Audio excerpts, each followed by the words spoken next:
Hi friend, good morning.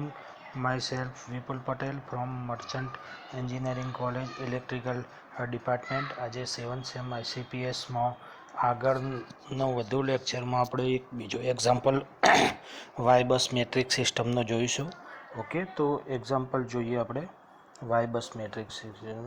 From the Y bus using singular transformation method for the network shown in figure including the generator bus. તો એક તમને 4 bus system આપેલી છે, તો એનો singular transformation method use કરવાની છે. Okay, 4 bus system આપેલી છે, જેમાં જનરેટર 1 અને જનરેટર 2 બધાનો ઇમ્પિડન્સ આપેલો છે 0.02, 0.04, 0.25, 0.2, 0.25 અને 0.4. ઓકે, તો સૌપ્રથમ આપણે આ ફિગરને ગ્રાફની મદદથી સિમ્પ્લિફાઈ કરીશું. તો એ ફિગરને આપણે સિમ્પ્લિફાઈડ કરતાં graph oriented of the system shown in below. તો આપણને એક ફિગર મળી છે, એમાં જુદા જુદા એલિમેન્ટો આપણે element 1, element 2, element 3, element 4, element 5 અને એલિમેન્ટ 6. ઓકે, અને નોડ જોઈએ. નોડ એટલે શું કે જ્યાં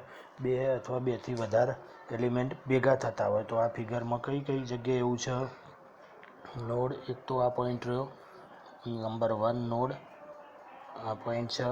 બીજો સેકન્ડ છે આ પોઈન્ટ નોડ 2, આ નોડ 3, નોડ 4 અને એક આ રેફરન્સ નોડ તરીકે આગળ ડિફાઇન કરીશું. ઓકે, તો 4 નોડ અને 6 એલિમેન્ટ. હવે આ બધાને ગ્રાઉન્ડ કરીએ તો પાછો એક એલિમેન્ટ વધી જશે, તો એ 5 એલિમેન્ટ થઈ જશે. તો એની ફિગર આગળ સિમ્પ્લિફાઈડ કરેલી છે અહીં રહી. એમાં જોઈએ આ એક રેફરન્સ નોડ 0 એડ થયો છે. ઓકે, તો બધા એ સિવાય 1, 2, 3, 4 નોડ અને એલિમેન્ટ 1, 2, 3, 4, 5 અને 6 એલિમેન્ટ અને 5 node. From the for more convenience the above graph can be converted into the following form. Okay, તો આ ફોર્મમાં આપણે ગ્રાફને કન્ટિન્યુ કરી છે. હવે જો the element node incidence matrix A of the system. તો આમાં આપણે શું લખીશું? બધા એલિમેન્ટ અને બધા નોડ આગળ જ્યાં કોઈ એલિમેન્ટ મેચ ના થતો હોય તો ત્યાં 0 હશે, અને મેચ થતો હોય તો આઉટગોઈંગ હોય એટલે જતો હોય તો માઇનસ આવશે, અને ઇનકમિંગ હશે તો પ્લસ આવશે. તો પહેલું જોઈએ એલિમેન્ટ 1.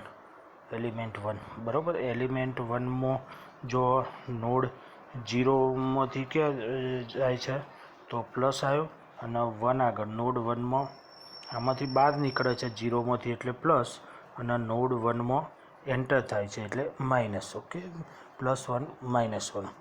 એના પછી 2માં જુઓ, એલિમેન્ટ 1 અને નોડ 2 આ બે છે આપણે. એલિમેન્ટ 1 અને નોડ 2 બંનેને કોઈ લેવા દેવા નથી, આ વચ્ચે ખાલી 0ને જ લેવા દેવા છે. એલિમેન્ટ 1 અને નોડ 2 બંનેને લેવા દે 0ને જ લે એટલે ત્યાં 0. કે પછી નોડ 3 ક્યાં છે? અહીં. તો એ પણ એલિમેન્ટ આપણો 1, એના નોડ 3ને કોઈ લેવા દેવા નથી, નોડ 2ને લેવા દે છે, તો એ બી 0. એ રીતે નોડ 4, તો એલિમેન્ટ 1 અને નોડ 4ને કોઈ લેવા દેવા નથી એટલે 0. એ રીતે બીજું જો એલિમેન્ટ 2 ક્યાં છે? આવી રહ્યો. ઓકે, એના નોડ કયો? સોરી, એલિમેન્ટ 2 અહીંયા છે. આ એલિમેન્ટ 2 આપણો. ઓકે, એલિમેન્ટ 2 અને નોડ 0 કંઈ લેવા દેવા નથી એટલે 0. એલિમેન્ટ 2 અને નોડ 1, તો આ નોડ 1 ખરું બરાબર. એમાં શું થાય છે? ઇન થાય છે કે આઉટ થાય છે? એલિમેન્ટ 2નું જુઓ, નોડ 1 અને 3. નોડ 1માંથી આઉટ થાય છે એટલે પ્લસ, અને 3માં જુઓ, નોડ 3ના શું છે? એલિમેન્ટ 2 અને નોડ 3. આ નોડ 3માં ઇન થાય છે એટલે માઇનસ, અને 1માંથી આઉટ થાય છે. સોરી, 1માંથી આઉટ થાય છે એટલે પ્લસ, અને આમાં ઇન થાય છે એટલે માઇનસ. જેવું આપણે આ નોડ 0નું જોયું હતું 1 માટે, તો 1માં ઇન થતો હતો એટલે પ્લસ, ને આઉટ થતો હતો એટલે માઇનસ. ઓકે, તો એ રીતે નોડ 3ના સોરી એલિમેન્ટ 3ના બધા ડેટા 0 0 -1 +1 0, એલિમેન્ટ 4ના +1 0 -1 0 0, એલિમેન્ટ 5ના 0 0 +1 0 -1, એલિમેન્ટ 6ના 0 -1 0 અને +1. જે એલિમેન્ટ અને નોડને કંઈ લેવા દેવા ના હોય બધા 0 0 હશે, અને જ્યાં લેવા દેવા હોય એમ આપણે વાત કરી. સપોઝ એક્ઝામ્પલ માટે એલિમેન્ટ 1 ફરીથી એક વખત તમને કહી દઉં છું. આ એલિમેન્ટ 1 છે આપણું, ઓકે. એના નોડ 0 ક્યાં છે? નોડ 0માંથી બહાર નીકળે છે, એટલે એનો મતલબ શું થયો? નોડ 0માંથી બહાર નીકળે છે,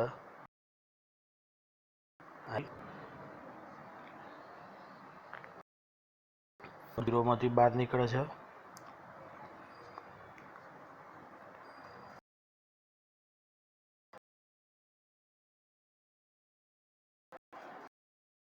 માંથી બહાર છે, એટલે એ આગળ નહીં આવે, બરાબર. તો આ નોડ 0માં જોઈએ. નોડ 0માં જો એલિમેન્ટ 1 હોય, એલિમેન્ટ 1 જે નોડ 0માંથી શું છે? બહાર નીકળે છે, એટલે પ્લસ, અને નોડ 1માં એન્ટર થાય છે, એટલે -1, બરાબર. આ રીતે રેફરન્સમાં લઈને આખું આપણને એ એનાલિસિસ મળી ગયું, અને આપણે મેટ્રિક્સના ફોર્મમાં લખીએ તો -1 -1 0 0 0, ટોટલ 5 નોડ થશે.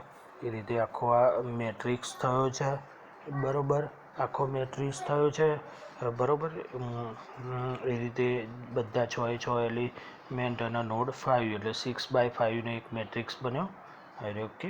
હવે આ મેટ્રિક્સને આપણે રિડ્યુસ કરીશું. શું કરીશું? જે આપણો રેફરન્સ નોડ છે એ નીકાળી દઈશું. રેફરન્સ નોડ હતો આપણો 0, તો એને નીકાળી દઈએ. તો આ 0 અહીંયા નોડ 1થી ચાલુ થાય. સેમ ડેટા એના અહીં લખી દેવાના. નોડ 1 2 3 4 એના ઉપર મુજબના જે ડેટા હતા એ બધા આપણે અહીંયા લખી દીધા. તો મેટ્રિક્સ કેવો થઈ જશે તમારો? 6/4નો. તો આ થઈ ગયો 1 2 3 4 5 6/4. તો આ રીતે 6/4નો મેટ્રિક્સ મળી ગયો. ક્લિયર? તો હવે આ મેટ્રિક્સના આગળ આપણે સિમ્પ્લિફિકેશન આપીશું. 6/4 એની જગ્યાએ 4/6, મતલબ નોડ જે અને એલિમેન્ટ બંનેની પોઝિશન ઇન્ટરચેન્જ કરીશું. તો જોઈએ મોડ ઓફ AT, તો જો અહીંયા જે એલિમેન્ટ આપણા કોલમમાં હતા એ રોમાં આવી જશે, અને રોમાં હતા એ કોલમમાં આવી જશે. તો આવી રહ્યું નોડ 1 2 4 અને એલિમેન્ટ 1 2 6 એ આપણા રો થઈ જશે. એટલે જે તમારો મેટ્રિક્સ હતો એ 4/6નો થઈ જશે. થઈ ગયો આપણો તમારો 4/6નો મેટ્રિક્સ. રો અને કોલમની બંનેની પોઝિશન આપણે ચેન્જ કરી છે, ઓકે. તો પ્રિમિટિવિટી મેટ્રિક્સ, ઇમ્પિડન્સ અને એડમિટન્સ બંનેના ડેટા જુદા જુદા લખીશું. ઝેડ ઇમ્પિડન્સ અને એડમિટન્સ Y એટલે 1/Z અથવા Z ઇનવર્સ. તો બંને બાજુ જોઈએ કે એલિમેન્ટ આપેલા છે. ઇમ્પિડન્સવાળામાં ખાલી ઇમ્પિડન્સ Z જ લખવાનો, અને એડમિટન્સમાં એડમિટન્સ જ લખવાનો. જો આ એલિમેન્ટ આપેલા છે 1 2 3 4 5 6, આ બધા એલિમેન્ટ, બંને બાજુ એલિમેન્ટ એ રીતે આમાં પણ. હવે જોઈએ આપણે તમને ઇમ્પિડન્સ કયા કયા ફિગરમાં આપેલા છે.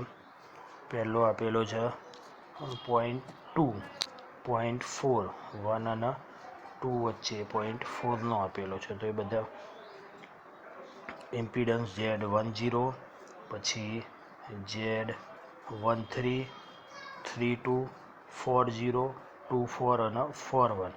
ઓકે. તો 6 ઇમ્પિડન્સ આપેલા છે. સેમ એ રીતે એનું ઇન્વર્સ કરીશું એટલે એડમિટન્સ મળશે. પ્રિમિટિવિટી એડમિટન્સ મેટ્રિક્સમાં Y10, Y13, 32, 40, 24 અને 43. ઓકે. તો ઇમ્પિડન્સ અને એડમિટન્સ બંને મળી ગયા આપણને. બાકીના બધા તો મેટ્રિક્સના 0 જ થશે. ઓકે. તો આ બધાને કમ્બાઈન કરીને આપણે એક નવો મેટ્રિક્સ બનાવીએ, ઇમ્પિડન્સ અને એડમિટન્સનો મેટ્રિક્સ. જુઓ, પહેલું Y into A is equal to Y એટલે શું થશે? એડમિટન્સ ઇન્ટુ A આપણે જે ફાઇન કરેલો છે એ, બરાબર. તો વાયની જગ્યાએ આપણે જે આપણો એડમિટન્સ મેટ્રિક્સ હતો એ લખ્યો, અને એની જગ્યાએ જે આપણો આ ફાઇન કરેલો મેટ્રિક્સ છે એ ઉપરનો, અરે બરાબર. આ જે આપણે ફાઇન કરેલો મેટ્રિક્સ છે એ લખ્યો. ઓકે, તો આ આપણો ઇમ્પિડન્સ એડમિટન્સ અને આ આપણો ફાઇન કરેલો મેટ્રિક્સ ઇઝ ઇક્વલ ટુ શું થશે? -a. તો આ થયો આપણે ઇઝ ઇક્વલ ટુ -a. બરાબર. તો આ બધા ડેટા એમાં મૂકીએ. પછી આગળ જોઈએ આપણે જુદા જુદા આપેલા છે ઇમ્પિડન્સ. બરાબર. તો ઇમ્પિડન્સને એકોર્ડિંગ આપણે શું શોધીશું? એડમિટન્સ. તો જો રકમમાં પહેલો Z10 આપેલો છે. Z10 જો Z10.2 આપેલો છે, એને ઇન્વર્સ કરીશું એટલે Y10 મળશે. Y10 આ Y10 મળ્યો આપણને. Y10 is equal to 1/J.2. તો એનો જવાબ આવશે -0.5. એ રીતે Y13 તો 13 કેટલો આપેલો છે? 0.4 J.4 રકમમાં જોઈએ. 13 આ 1 અને 3 વચ્ચેનો 0.4 આપેલો છે. બરાબર. તો એના ઉપરથી આન્સર કેટલો મળ્યો આપણને? -0.25. એ રીતે 2.2 આપેલો છે ઇમ્પિડન્સ, તો એ મળ્યો -J4 mho. ઇમ્પિડન્સનો યુનિટ ઓમ હોય તો પહેલાંનો ઊંધો થઈ જશે mho. ક્લિયર. પછી આગળ જુઓ તમે Y40 તો એ ઇમ્પિડન્સ કેટલો? 0.2 આપેલો છે, એનો ઇન્વર્સ કરશો એટલે Z40 આપેલો છે 0.2 ઇમ્પિડન્સ, તો એનો એડમિટન્સ Y40 -J.5. એ રીતે Z24 આપેલો છે 0.25, એનો ઇન્વર્સ કરશું એટલે -J4 mho. એ રીતે Y41 એ મળ્યો આપણને આ રહ્યો. ઓકે. તો આ બધા ડેટા આપણે મેટ્રિક્સમાં મૂકીએ તો શું થશે? આપણો જે આગળનો ઇક્વેશન આ જે હતું આપણો આગળનો મેટ્રિક્સ, એમાં બધા વેલ્યુઓ મૂકીએ. આ જે મેટ્રિક્સ હતો એમાં બધામાં મૂકીએ તો y × a is equal to પહેલું -y10, તો આ માઇનસ માઇનસ પ્લસ થઈ જશે તો 5 આવી ગયું. ઓકે. પછી બીજો ડેટા છે y13 કેટલો છે? -2.5 આવ્યો, તે અહીંયા મૂક્યો. પછી લાસ્ટમાં -y41, તો આ -J2.5 છે, માઇનસ પ્લસ. ઓકે. બીજી કોલમમાં જુઓ કે 4, 5 ને -4 એ વેલ્યુ કઈ છે? -32, -40 અને 24. -y32 તો એ -4 એટલે માઇનસ પ્લસ. પછી -y40 એ માઇનસ પ્લસ એટલે +4 અને -4 24 માઇનસ પ્લસ એટલે y24 છે, y24 ની જ વેલ્યુ છે એટલે -J4. ઓકે. થર્ડ રોમાં જો -y13 એ -J2.5 છે એટલે માઇનસ પ્લસ. એના નીચે આપેલો છે y32 એ -J4 છે, તો એ બી આપણે -J4 એમ થઈ જશે આ વેલ્યુ. ઓકે. એના પછી જો y23, ઓકે, તો એ 4 છે, તો માઇનસ છે એટલે -4. ઓકે. પછી y14 અથવા 41 તો એ જે -2.5. ઓકે. તો આ વેલ્યુ મૂકી તો આટલો આપણને y મળ્યો, ઇમ્પિડન્સ ઇન્ટુ પ્રિમિટિવિટી નેટવર્ક. ઓકે.